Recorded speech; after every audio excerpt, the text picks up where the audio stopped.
یہ عہدہ میرے پاس ٹرانسفر ہو کر پہنچا ہے.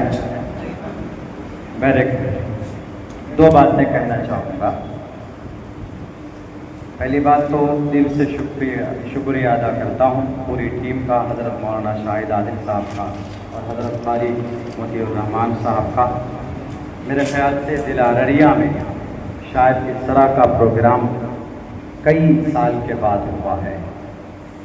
یہ بہت بڑی چیز ہے.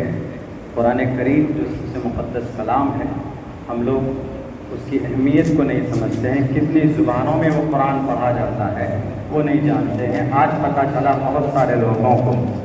تو یہ دل سے شکریہ ان کا. اور میں ایک بات اور میری ایک رائے ہے، وہ یہ ہے کہ جیسے حضرت قاری صاحبان نے الحمدللہ بڑی اچھی آواز، بڑے اچھے انداز میں قرآن کریم کی تلاوت کی ہے. اور صبا میں، عشرہ میں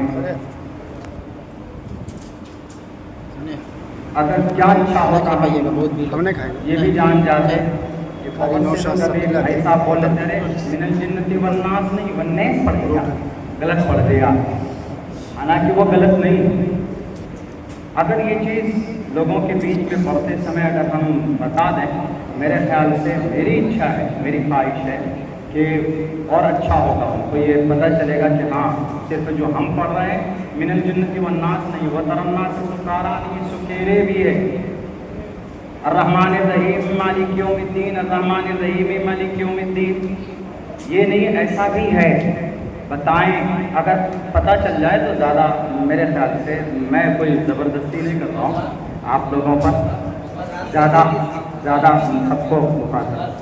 جی ہاں چلیے بہت اچھا. اور قاری صاحب آپ نے نظامت کی ماشاءاللہ بہت اچھی بات، لیکن ہمارا دل مت توڑیے.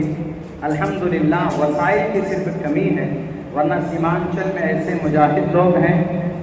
اگر وسائل کی کمی نہیں ہوتی تو آپ بھی بھاگلپور میں ہی ہوتے، وہاں نہیں جاتے. یہاں بس یہ کہ تھوڑے وسائل کی کمی ہے، ورنہ الحمدللہ بہت ایسے محنتی لوگ ہیں جو یہاں پر محنت کرنے والے ہیں، کرنا چاہتے ہیں. وہی آپ کے ماچھی پور سے آگے ایک مدرسہ ہے جہاں پر بڑے بڑے علماء پیدا ہوئے، لیکن آج قرآن کریم کی آواز سننے کے لیے اس کی دیوار ترس رہی ہے. تو بہرکیف میں یہی گزارش کروں گا کہ ہم لوگ زیادہ سے زیادہ جڑیں قرآن کریم سے، محبت پیدا کریں.